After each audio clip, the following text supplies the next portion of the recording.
Hello नमस्कार प्यारे साथियों, कैसे हैं आप सभी लोग। उम्मीद करते हैं कि आप सभी लोग अच्छे होंगे और आप सभी लोगों की तैयारी जो है बिल्कुल ही अच्छी तरीके से चल रही होगी। तो साथियों, आज की इस क्लास में हम सभी लोग जो है रेलवे ग्रुप डी एग्जाम 2026 के लिए जो है साइंस के टॉप ऐसे इंपोर्टेड और चुनिंदे प्रश्नों को लेकर आए हैं जो कि आपके रेलवे ग्रुप डी के एग्जाम के लिए काफ़ी ही इंपोर्टेंट है। और साथियों, इस क्लास में सारे के सारे क्वेश्चन साइंस के क्वेश्चन हैं जो आपके रेलवे ग्रुप डी के एग्जाम में जो है बार बार ये प्रश्न जो है पूछे जाते हैं। तो आप जो इस क्लास को बिल्कुल अच्छी तरीके से लास्ट तक देखिएगा और इस क्लास में दिए जाने वाले इन सारे क्वेश्चनों को आप अच्छी तरीके से जरूर याद कर लीजिएगा, जिससे कि आप जो अपने एग्जाम में सभी क्वेश्चन को आसानी तरीके से बना पाएंगे। तो चलिए क्लास को स्टार्ट करते हैं।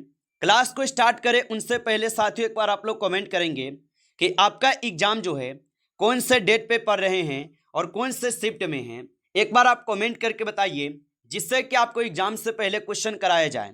तो आप लोग एक बार कमेंट करेंगे और चलिए हम क्लास को स्टार्ट करते हैं। देखिए, पहला नंबर प्रश्न है कि मानव शरीर की सबसे बड़ी अंतःस्रावी ग्रंथि कौन सी है। चलिए बताइएगा। ये सारे क्वेश्चन इंपोर्टेंट हैं और यहाँ से प्रश्न आपके सभी शिफ्टों में आपको 100% जो है पूछे जाएंगे, तो आप अच्छे से इनको याद कर लीजिएगा और बताएंगे आप यहाँ पे मानव शरीर की सबसे बड़ी अंतःस्रावी ग्रंथि कौन सी है। तो यहाँ पे इस क्वेश्चन का सही जवाब ऑप्शन डी करेंगे, थायराइड ग्रंथि होगा। ऑप्शन डी सही जवाब है। चलिए अगला क्वेश्चन यहाँ पे देखेंगे कि दाब की CGS इकाई क्या है। चलिए बताइए। तो दाब की CGS इकाई क्या होगा, तो इसका इकाई क्या हो जाएंगे। तो यहाँ पे इस क्वेश्चन का आप सही जवाब जो है ऑप्शन यहाँ पे सी करेंगे। आगे देखिए, अगला प्रश्न यहाँ पे दिए गए और यहाँ पे प्रश्न है आपसे कि गोल्ड फॉइल प्रयोग किसने किया। तो गोल्ड फॉइल का प्रयोग किसने किया था, तो इसका प्रयोग किए थे रदरफोर्ड। ऑप्शन यहाँ पे सी सही जवाब है। आगे देखिए, अगला प्रश्न यहाँ पे दिए गए और प्रश्न है कि आरएनए की खोज किसने की थी। चलिए बताइए कि आरएनए की खोज जो है ये किसके द्वारा किए गए। तो आरएनए की खोज किए थे आपके कौन यहाँ पे, तो इस क्वेश्चन का सही जवाब जो है सेब्रो ओआचा होगा। ऑप्शन यहाँ पे सी इस क्वेश्चन का सही जवाब है। आगे देखिए, अगला प्रश्न है कि रेडियो धर्मी तत्व की एसआई इकाई क्या है। चलिए बताइएगा आप यहाँ पे कि रेडियो धर्मी तत्व की एसआई इकाई क्या होगा। तो इसका एसआई इकाई बेकुरल होगा। ऑप्शन सी कीजिएगा, बेकुरल हो जाएंगे। आप अच्छे से इसको याद रखेंगे।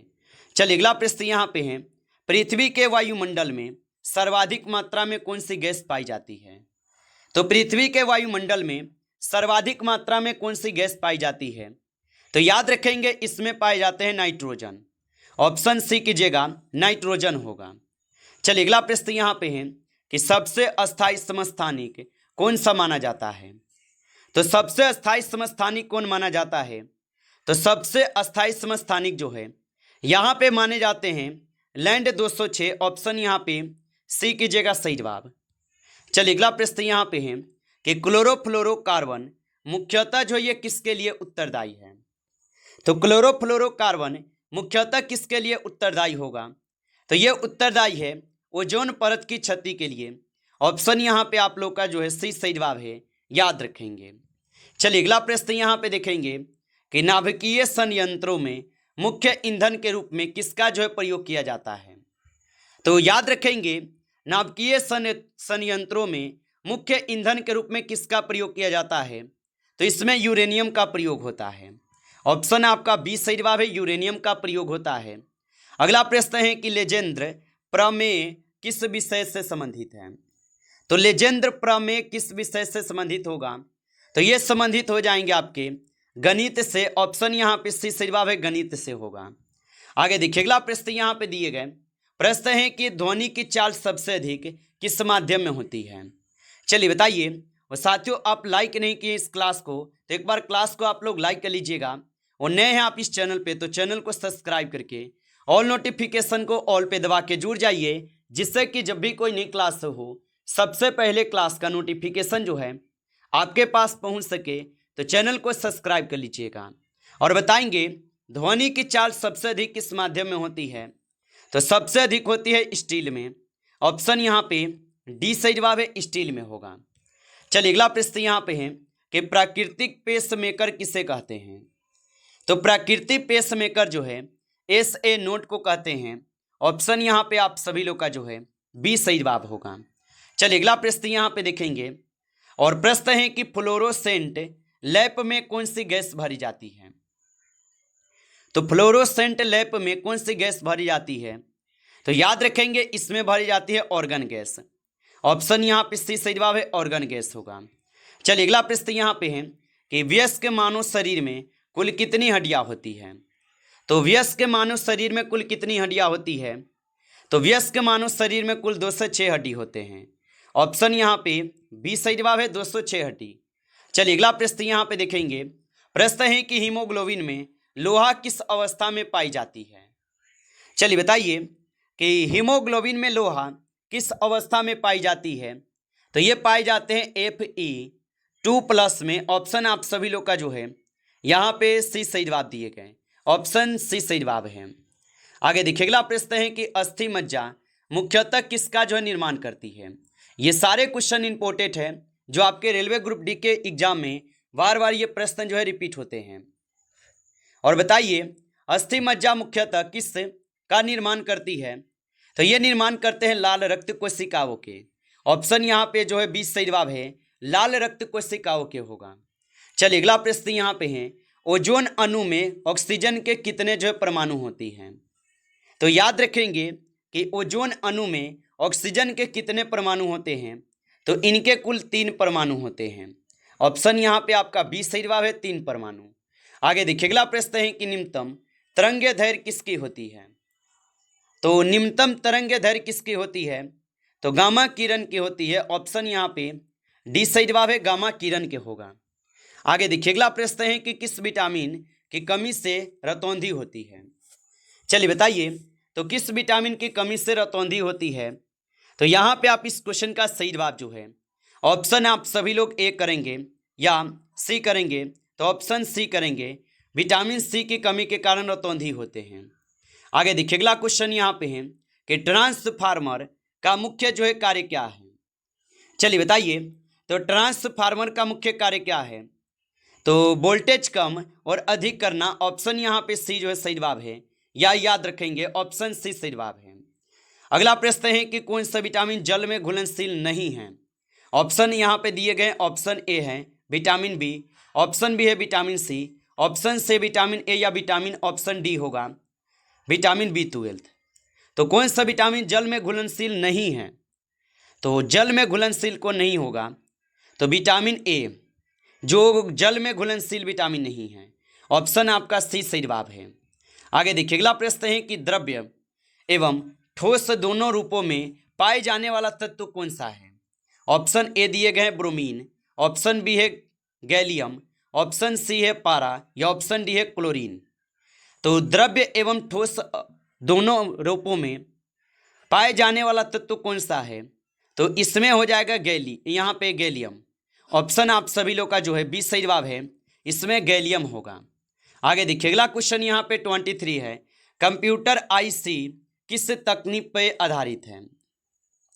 तो कंप्यूटर आईसी किस तकनीक पर आधारित है, तो ये आधारित हो जाएंगे किस पे, तो 23 का सही जवाब ऑप्शन बी है, माइक्रो इलेक्ट्रॉनिक्स पे हो जाएगा। ऑप्शन यहाँ पे 20 सही जवाब है। आगे देखिए अगला प्रश्न है कि गैस जायंट ग्रह जो है कौन सा है। तो गैस जायंट ग्रह कौन सा होगा, तो यहाँ पे 24 का सही जवाब जो है ऑप्शन सी होगा, शनि हो जाएगा। ऑप्शन सी सही जवाब है। आगे देखिए अगला प्रश्न है कि दाब और आयतन का गुणनफल स्थिर रहता है। बताइए तो दाब और आयतन का गुणनफल जो ये स्थिर रहते हैं, तो ये स्थित रहते हैं बॉयल के नियम पे। ऑप्शन आप सभी लोग का जो है 20 सही जवाब है। ऑप्शन आपका 20 सही जवाब होगा। आगे देखिए अगला प्रश्न यहाँ पे 26 है। क्वेश्चन है प्रकाश के परावर्तन का न्यूनतम कोण कितना होता है, 30 डिग्री, 45 डिग्री, 90 डिग्री या 0 डिग्री। तो याद रखेंगे आप कि प्रकाश के परावर्तन का न्यूनतम कोण जो है कितना होता है, तो ये होते हैं आप सभी लोग का 0 डिग्री। ऑप्शन आप सभी लोग का डी सही जवाब है, 0 डिग्री। आगे देखिए अगला प्रश्न है जल के साथ तीव्र प्रतिक्रिया कौन सा तत्व करता है? ऑप्शन ए दिए गए तांबा, ऑप्शन बी है लोहा, ऑप्शन सी है पोटेशियम या ऑप्शन डी चांदी होगा। तो जल के साथ तीव्र प्रतिक्रिया कौन सा तत्व जो है यहाँ पे करता है?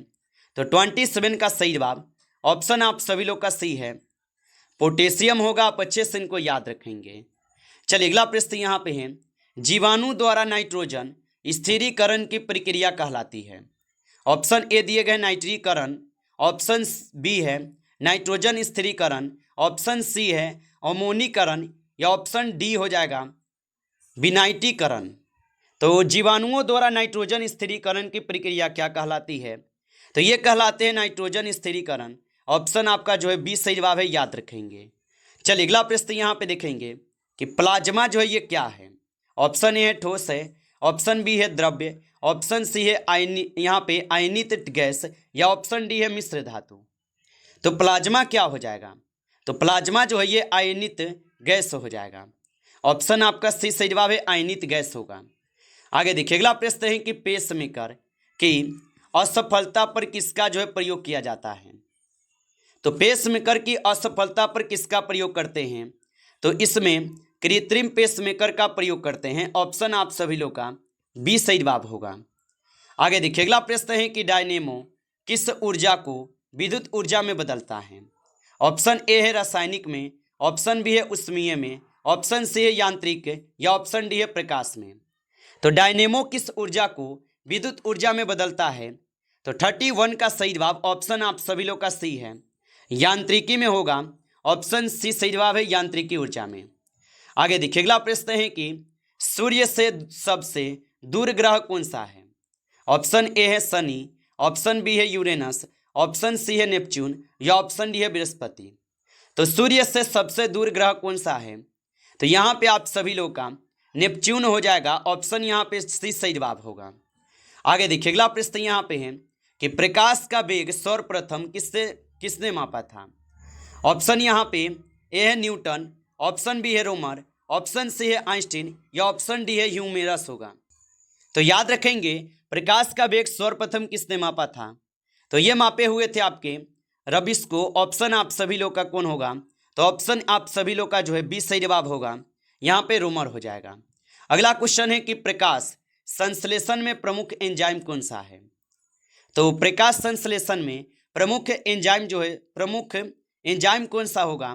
तो इसमें एस्बिक्सको हो जाएगा। ऑप्शन यहाँ पे सी सही जवाब है।